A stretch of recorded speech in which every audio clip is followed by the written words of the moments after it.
সুখের সাথে টাকার কোনো সম্পর্ক নেই।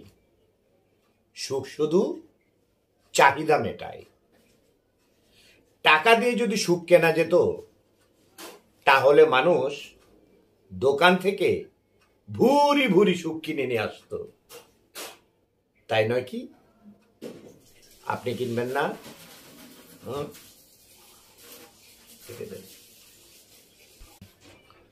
ট্যাক্সিতে প্রেমিক প্রেমিকা দুজনে বসে কিস করছিল, আর সামনে ড্রাইভার পেছন ফিরে দেখে দেখে মজা নিচ্ছিল।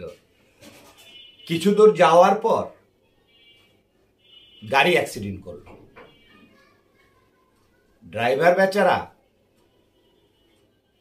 ওপাশে বসে আর ভাবছে মাথায় হাত দিয়ে, শালা এতদিনে বুঝলাম কোন কারণে টাইটানিক ডুবছিল।